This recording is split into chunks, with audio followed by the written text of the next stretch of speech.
I didn't know what to do, so I decided to ask my friend Tsuge for help. He writes romance novels, which means he definitely understands feelings better than I do.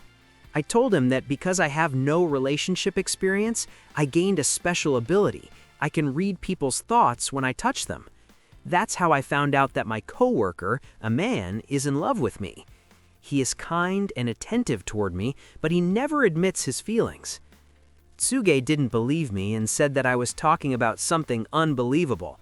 Still, he advised me to pretend that nothing had happened and to make sure I sort out my own feelings. And if I decide that I don't need this person, I should make him hate me. I thanked him for the advice and handed him the sweets I had brought with me. At that moment, I accidentally touched his hand and heard his thoughts. It turned out that he himself had never been in a serious relationship either. I was shocked and, for some reason, a little upset.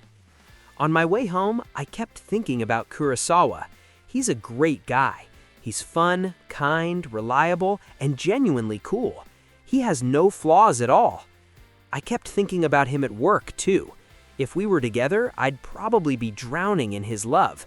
I even imagined him kissing me, and that thought made me feel uneasy. Despite his heavy workload, Kurosawa always looked cheerful and friendly, but today he was nothing like himself. The client was clearly dissatisfied, and Kurosawa couldn't focus or understand the reason for his frustration. Our coworkers had never seen a situation like this in many years. I felt that Kurosawa needed support, so I decided to bring them some coffee. I lightly touched the client's shoulder and heard his thoughts. He really wanted something sweet. Just a few minutes later, the man was happily eating the treats and listening attentively to Kurosawa.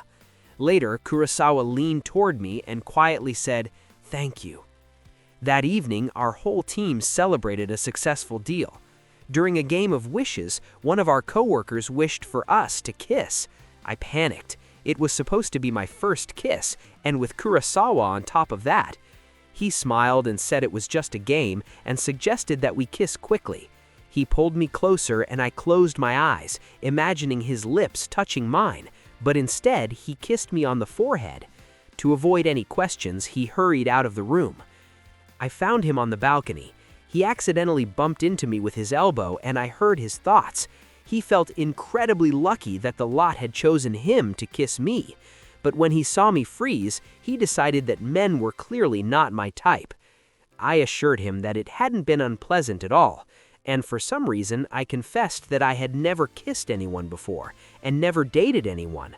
That was why I had gotten so nervous and scared. I knew there was no turning back after saying that, but I kept talking anyway. For the first time in my life, I realized that I truly wanted to get to know someone properly. Kurosawa looked at me with wide eyes and clearly wanted to say something, but our coworkers interrupted us. As we were getting ready to go home, he suggested that I stay over at his place again. I heard his thoughts. He had no intention of letting me go that night. I panicked and ran away. The next day at work, I couldn't stop thinking about him. Why was he acting as if nothing had happened?